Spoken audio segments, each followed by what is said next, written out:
स्वागत है आपका सिविल इंजीनियरिंग के इस रंगारंग कार्यक्रम में। आज हम लोग एस्टिमेटिंग कॉस्टिंग का टॉपिक जो है एनालिसिस ऑफ रेट वो पढ़ेंगे। इसमें हम लोग सीखेंगे प्लास्टरिंग के बारे में, प्लास्टरिंग में कितना मटेरियल लगता है, वो मटेरियल कैसे निकलता है, इसके बारे में। तो प्लास्टरिंग होता कैसे है, प्लास्टरिंग में क्या मटेरियल ज़रूरत पड़ता है, ये तो सबको पता है कि प्लास्टरिंग में भैया सीमेंट और सैंड लगेगा, ठीक है। और सीमेंट और सैंड प्लास्टरिंग करते हुए आप घर में देखे होंगे तो आप ये पाए होंगे कि प्लास्टरिंग जो घर के बाहर होता है उसका रेशियो कुछ और होता है, घर के अंदर होता है उसका रेशियो कुछ और होता है, सीलिंग में जो प्लास्टरिंग होता है उसका सीमेंट सैंड का रेशियो कुछ और होता है। तो कितना कितना होता है, बहुत फ्रिक्वेंट आस्किंग क्वेश्चन है ये सब। तो सबसे पहले बताना है कि इंटरनल प्लास्टिंग यानी कि घर के रूम के अंदर के दीवारों में जो प्लास्टिंग होता है उसमें सीमेंट और सैंड का रेशियो क्या होता है। तो इंटरनल प्लास्टिंग में सीमेंट सैंड का रेशियो 1:5 लिया जाता है। एक्सटर्नल, जब हम बात कर रहे हैं एक्सटर्नल दीवार का या फिर सीलिंग यानी जहाँ पंखा के ऊपर जो जगह है सीलिंग है ना, तो उसमें जो है प्लास्टरिंग का जो लिया जाता है रेशियो 1:4 लिया जाता है। बहुत ज़्यादा पूछा जाता है, सब एकदम रट लेना है इस सवाल को, ठीक है।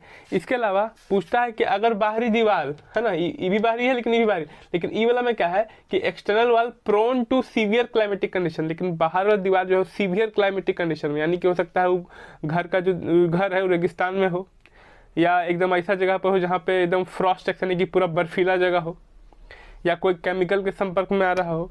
तो इन सब जगह पे जो हम लोग रेशियो लेते हैं प्लास्टरिंग का वो 1:3 लेते हैं। तो 3 ऑब्जेक्टिव आपका यहीं पे आ गया कि प्लास्टरिंग का जो रेशियो है सीमेंट और सैंड का वो कैसे कैसे लेते हैं। इसके बाद हम लोग बात करेंगे अब कि प्लास्टरिंग जो है किस IS कोड से किया जाता है। तो प्लास्टरिंग का IS कोड है 1661, याद कर लीजिएगा। प्लास्टरिंग का IS कोड है 1661। अब प्लास्टरिंग में 2 चीज़ यूज़ हो रहा है, सीमेंट और सैंड।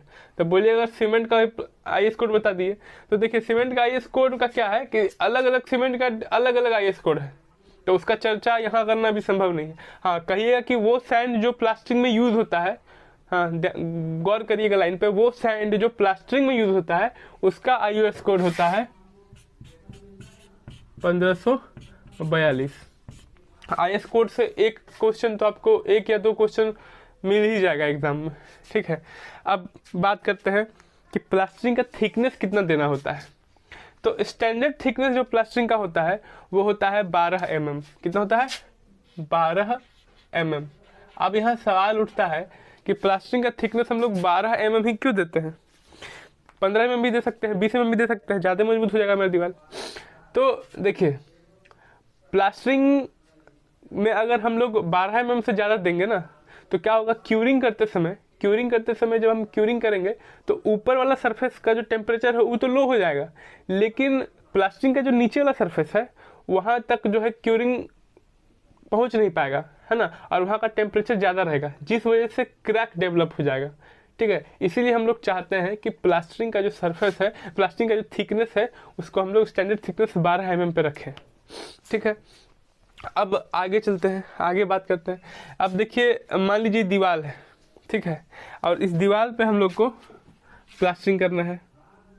ये प्लास्टरिंग कर दी हम लोग, ये थिकनेस है दीवार का, ये थिकनेस है दीवार का, ठीक है। और थिकनेस हम लोग मान के चले हैं वही स्टैंडर्ड थिकनेस जो अपना है वही लेके चलते हैं, कितना? 12 mm थिकनेस, ठीक है। तो अब एक और बात यहाँ समझना है, फिर हम लोग ड्राई मटेरियल का क्वांटिटी निकालेंगे। देखिए प्लास्टरिंग करने के लिए जो मटेरियल हम अभी निकालेंगे, क्या वो मटेरियल सफिशिएंट होगा, उतना में मेरा प्लास्टरिंग हो जाएगा? कहने का मतलब ये है कि जब हम प्लास्टरिंग करने जाते हैं तो प्लास्टरिंग के लिए जो दीवार का जो सरफेस हमको मिलता है उसमें बहुत ज़्यादा इरेगुलरिटीज होता है, यानी कि बहुत इरेगुलर होता है। इसके अलावा जो मटेरियल आप लेके गए हैं, क्या क्या मटेरियल लेके गए हैं प्लास्टरिंग करने के लिए? सीमेंट और सैंड। तो सीमेंट में ना वॉइड होता है और सैंड में भी वॉइड होता है, ठीक है।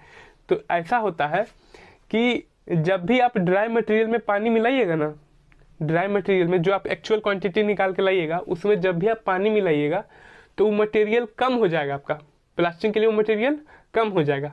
क्या मतलब है इसका, हम समझाते हैं, पहले यहाँ चलते हैं। तो यहाँ देखिए, मान लेते हैं कि ये 10 मीटर लंबा है, ठीक है, इधर से भी, और ये भी मान लीजिए 10 मीटर है, ठीक है। तो इसका सरफेस एरिया कितना हो गया इस दीवार का, है ना। तो दीवार का जो है, वॉल का जो है सरफेस एरिया आपका आ गया निकल के 100 स्क्वायर मीटर, या कहिए मीटर स्क्वायर, ठीक है। अब इसमें हम लोग थिकनेस कितना का दिए हैं, 12 mm का थिकनेस दिए हैं, ठीक है ना। तो टोटल वॉल्यूम जो चाहिए प्लास्टरिंग करने के लिए, है ना, टोटल वॉल्यूम कितना चाहिए, एरिया में जब एक डायमेंशन गुना हो जाता है तब वो वॉल्यूम दे देता है, ठीक है ना। तो एरिया हम लोग को पता है कि इतना ही एरिया पे करना है, तो एरिया हम लोग टोटल वॉल्यूम निकाल रहे हैं। टोटल वॉल्यूम बराबर हो जाएगा सरफेस एरिया मल्टीप्लाई बाय क्या, थिकनेस, ठीक है। तो सरफेस एरिया इसका है 100 स्क्वायर मीटर और थिकनेस है 12 mm। तो ये डायमेंशन तो सेम होना चाहिए ना जी।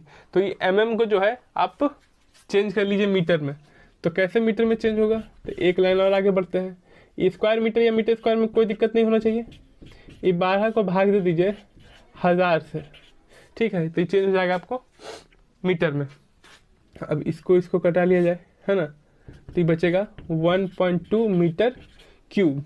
अब देखिए ये वॉल्यूम निकल के आया है 1.2 मीटर क्यूब, लेकिन ई 1.2 मीटर क्यूब, 1.2 मीटर क्यूब में किसका किसका हिस्सा है, इसमें सीमेंट का भी हिस्सा है भाई साहब, और इसमें सैंड का भी हिस्सा है। तो बोला है कि सीमेंट सैंड मिला के लेके आओ 1.2 मीटर क्यूब, हम लोग प्लास्टरिंग कर लेंगे। लेकिन जब आप एक्चुअल में, ये क्या क्वांटिटी, एक्चुअल क्वांटिटी करेगा ना, जब आप एक्चुअल में ये क्वांटिटी लेके जाइएगा ना यहाँ प्लास्टरिंग करने के लिए, तो आपका मटेरियल घट जाएगा। क्यों घट जाएगा, घट इसलिए जाएगा क्योंकि जो आपका सीमेंट है, यहाँ देखिए आपका जो सीमेंट है और जो सैंड है, सीमेंट और जो सैंड है उसमें मौजूद है वॉइड्स। क्या मौजूद है, उसमें वॉइड्स मौजूद है। और आपका जो दीवार का सरफेस है उसमें इरेगुलरिटीज है। इसके वजह से मटेरियल का खपत हमारा ज़्यादा लगेगा। तो कितना खपत ज़्यादा लगेगा, है ना, तो हम लोग मान के चलते हैं 50 से 60% तक जो है हमको ज़्यादा खपत लगेगा, ठीक है ना। तो इसके लिए एक ऑब्जेक्टिव यहाँ बना हुआ है कि due to voids and irregular surface %% extra material for calculation of plaster work ले आता है। तो कितना, 50-60 में हम लोग 60 मान के चलते हैं, स्टैंडर्ड है 60%। ये सब जो है किसी फार्मूला से डिराइव होकर नहीं आया है, ये सब प्रैक्टिकल लोग किए हैं, सिविल इंजीनियर लोग, उसके बाद इसको बना के दिए हैं, ठीक है ना। तो ये आपको याद ही करना पड़ेगा कि due to voids and irregular surface, void और इरेगुलर सरफेस के वजह से हम लोग कितना मटेरियल बढ़ा लेते हैं। ये 1.2 है तो 1.2 का हमको कितना बढ़ाना पड़ेगा, 60% मटेरियल इंक्रीज करना पड़ेगा, तब हम फिर कैलकुलेट कर पाएंगे प्लास्टरिंग का मटेरियल, ठीक है। तो यहाँ देखिए सबसे पहले तो याद कर लीजिए, जब ये याद हो गया तो अब यहाँ पर जब 60% हम बढ़ाएंगे इसमें, है ना, % हम लोग बढ़ाएंगे 1.2 में, तो देखिए कैसे बढ़ाएंगे। तो दो तरीके से बढ़ा सकते हैं। जो प्रो लोग होंगे वो क्या करेंगे कि 1.2 में 1.6 को बढ़ा देंगे, 1.6 से गुना कर देंगे, तो निकल के आ जाएगा 1.92 मीटर क्यूब, है ना। तो इसी को जो है कि 2 मीटर क्यूब माना जाता है। और जो बच्चा वाला तरीका से परसेंटेज निकालने जानते होंगे वैसे कर लेंगे कि 1.2 प्लस 1.2 इंटू 60%, है ना। तो जैसे परसेंटेज निकालने जानिए, है ना, आएगा ही 1.92 ही, इसको मान लेना है 2 मीटर पर क्यूब। यानी कि हम सीखे कि 12 mm प्लास्टरिंग करने के लिए, 12 mm प्लास्टर करने के लिए कितना भाई, 12 mm प्लास्टर करने के लिए कितना, 100 स्क्वायर मीटर जगह में कितना मटेरियल लगेगा, 2 मीटर क्यूब जगह लगेगा। इसी प्रकार आप 15 का निकाल सकते हैं, 20 का निकाल सकते हैं, 6 का निकाल सकते हैं। तो कैसे निकालिएगा, मान लीजिए 15 का निकालना है तो यहाँ 15 रख दीजिएगा, तो यहाँ कितना आएगा, 1.5 आएगा। और फिर 1.5 में 1.6 को गुना कर दीजिएगा, तो वैल्यू देखिए आपका 2.43 आता है, आपको 2.5 लेना है। फिर आपको मान लीजिए 20 mm का दे दिया क्वेश्चन में, तो 100 को फिर 20 से गुना करिएगा तो कितना आ जाएगा, है ना, 2 आ जाएगा। अब 2 को 1.6 से गुना करिएगा तो आपको आ जाएगा 3, ठीक है ना। तो इस तरह से आप किसी भी सरफेस की कोई भी एरिया का और कोई भी थिकनेस का आप निकाल सकते हैं। अब हम लोग सवाल बनाएंगे डायरेक्ट और समझ लेंगे, ठीक है।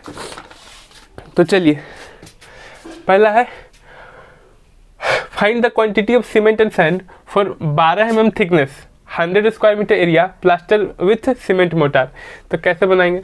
तो पहले बोल दिया कि 12 भाई थिकनेस है हमारा, तो हम जानते हैं कैसे बनाएंगे कि एज वी नो, जैसा हम जानते हैं एज वी नो कि फॉर 12 थिकनेस